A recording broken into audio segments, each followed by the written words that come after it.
Today I want to talk about the Bridgeport Islanders and why I think they're going to be better in the 21-22 season.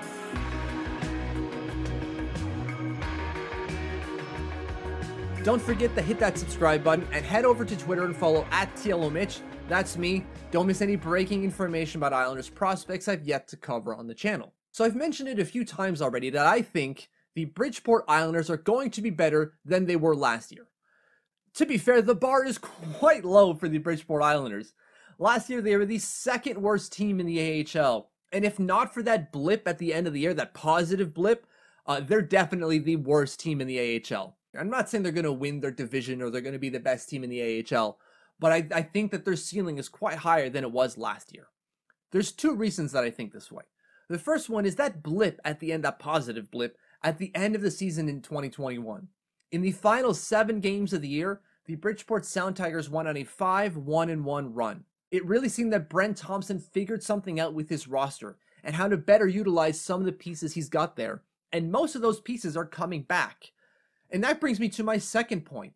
The ins and outs that this team is going to have or had this year is going to be beneficial to them. Like, they're losing some players that maybe aren't really giving them much and are bringing in players that can give them more. So I compiled a list of in and outs as far as we know it today for the Bridgeport Islanders. And I'm not counting Cole Koski, Felix Bibeau as well, even though they technically went out and came in. They're the same players. They didn't go anywhere else, so I'm not counting them as an in and out. It's the same player, so I'm not counting them. But when you look at the in and outs here, you can see that what is going out is being replaced by something better. So in terms of nets, there's no additions here, but with 5 goalies is way too much, specifically in a 24-game season. But next year, they've got Jakob Skarek, they've got Ken Appleby, gone are Francis Marotte, CJ Mutt, Corey Schneider. In terms of D, Mike Cornell, Ryan McKinnon gone, replacing them, Robin Salo, Connor McCarthy. With all due respect to Mike Cornell and Ryan McKinnon here, Robin Salo is a better player than both of them combined. And Connor McCarthy gives them that physical, these Bridgeport Islanders, that physicality that they desperately need. In terms of forwards, I have Cole Bardreau here listed in orange. And the reason I did that is because I still feel that they're going to retain him. He had such a good year last year that I bet they're really trying to keep him around. And I don't see a reason for him to go anywhere else, right? Unless he's going to go to an AHL team that's going to give him more money or give him a bigger role. And I don't know how big that role is going to be. I expect him to stay. Then you lost Bobo Carpenter, AJ Greer, Mason Yost, Tom Kuhnhackl, Andrew Ladd, and Yannick Turcotte. Coming in to replace them, Colin Adams, Chris Terry. That's a huge addition for the Bridgeport Islanders, right? A veteran player that can put up points at the AHL level and plays on both sides, left and right. Absolutely versatile player, again, that can put up points at the AHL level. Reese Newkirk, Anatoly Golishev. And then I've got 4 guys listed here in blue.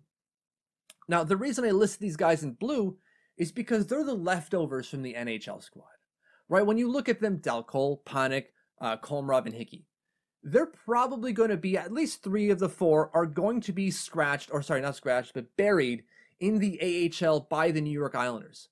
Because the New York Islanders are already at their cap. And by cap, I mean not the financial cap, but the roster cap. They're already at 23 of 23 players, and Thomas Hickey's not part of them. They still have to add a left shot defenseman, so they have to make room. And then you have to consider the financial cap. Moving 3 of these guys is going to clear off space, specifically Panik, Komarov, and Hickey, right? That's going to clear off $1.125 million per off of the NHL salary cap. That is valuable space that could be created by Lou Lamoriello to bring in that left shot defenseman they need on the second pair. So 3 of those guys are coming down. And those three guys, they're NHL players, sort of replacement level, but still, when you put that at the AHL level, that is no longer a replacement level player at the AHL level. That is probably a top end, at least top 6 or top 4 if you're talking about defense player at the AHL level. So when you consider guys going out like Yost, like Carpenter, like Kuhnhackl, like Turcotte, who were not top 6 players. Some of them played in the top 6. They probably shouldn't have, but they did. And then you're bringing in guys that are definitely top 6 players at the AHL level. And then you're starting to add in talent like Colin Adams and Reese Newkirk and Anatoly Golishev as well, who's also probably going to be a top 6 player for them, you're starting to see a lot more talent coming in. There is more talent coming into this Bridgeport Islanders team than left. So I absolutely agree or believe that this team is going to be much better than they were last year. And that's to the benefit of guys like Simon Holmstrom, Robin Salo, Colin Adams, Reese Newkirk, some of those guys who aren't destined to stay at the AHL level. Maybe Colin Adams and Reese Newkirk might stay there, but their ceiling projects to perhaps a bottom 6 player at the NHL level. Robin Salo is definitely going to be an NHL player, and probably the same thing with Simon Holmstrom at some degree. So that is to their benefit, right? Like, their development is going to benefit because of these moves by the Bridgeport Islanders.